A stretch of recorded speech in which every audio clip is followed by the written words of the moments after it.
PK in the universe, and today I'm here to talk about Magic and Legend Time Nights.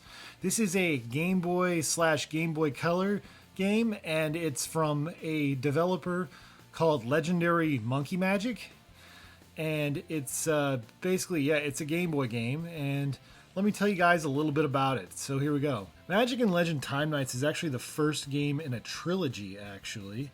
And you follow the tale of these two heroes, and they travel through time. They fight off these alien invaders, and they're brothers, actually, and they're doing this for their mom, I guess is the premise.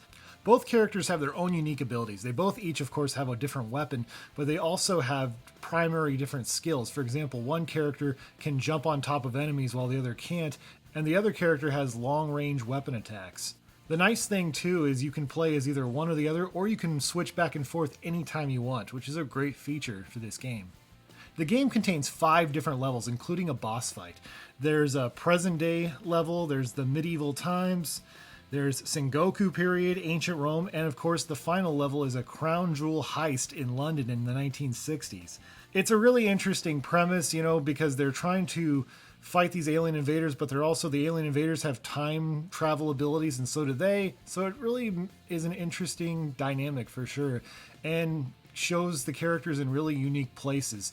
So it's not one single area, all the enemies kind of are really similar, I think, but it's also nice that there's also bonus stages in each level. So that really does break up the monotony of the game. Of course, the final boss is pretty interesting. The final boss is probably one of the more challenging things in the game, though it's not that challenging. I think overall, this game can be beat in about 20 to 30 minutes pretty easily. I felt like, I had a lot of fun with it. I thought, the music and the, graphics look nice. The gameplay, it's very forgiving, I think. The jumping, it seems like, is really high, I felt like, which is forgiving to me, because sometimes I don't make those perfect platform jumps. I felt like that was really good in that aspect of it. I think it's perfect for somebody like my son, who's like 6 years old, would absolutely enjoy this game, probably more so than I would even. But yeah, I still had a lot of fun with it, and it's also, again, part of a trilogy. There's going to be another game, actually. There's a sequel. And in fact, both games are on itch.io. There's going to be a physical version out next year, and you can actually buy that on the Retro Room's website. And it's overall, I had some fun with it. I think, would I recommend people go to itch.io and, get this game? Absolutely. No question about it. Would I recommend people go out and buy the physical version? The physical version I think is it's like $50, but it might be right now on sale for like $42, and the cartridge only is like $25.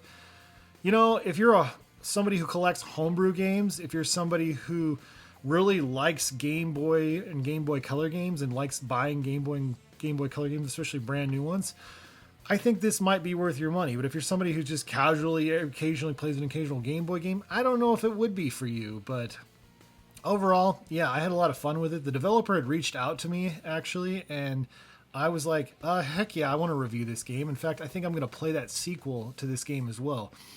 Yeah, I think it's definitely a pretty simple, fun game. It's not overly challenging. I played a game that was pretty hard recently, so this felt really good, and to play this game right afterwards, actually. But I think, I'm really curious how this trilogy will go, because maybe this is one of those situations where they're just getting started. I feel like this is just getting started, and I can't wait to see more from these two characters and how they will develop in the sequel as well as the one afterwards. So I think, overall I had fun with it. That's about all I really can say. I don't know a lot more I can say about this game. It's a Game Boy Color game. Game Boy games are pretty short anyways. But this was a little shorter than I expected, but overall, this was, really well-designed game, I think. And, the graphics look fine. It looks like a Game Boy Color game. What can I say? As anybody who's followed this channel for a long enough time knows, I'm a pretty big Evercade enthusiast, so I would love to see a game like this on like an Indie Heroes 3 collection or something like that, because we need more games like that on Evercade. Evercade doesn't have nearly enough Game Boy games as far as I'm concerned. And a game like this would fit right in with those kind of collections for sure. Overall, I had fun with it. That's about all I really have to say about that. It's fun little platformer, really short. You're just looking for something to, pick up and play for 20 minutes. It's perfect, honestly, in that regard. So what are your guys' thoughts? What's your favorite Game Boy game, and would this game interest you at all? If so, check it out on itch.io. Comment below. I'd love to hear what you have to say. Anyways, thank you guys so much for watching, and stay awesome in this universe. Thanks. Bye.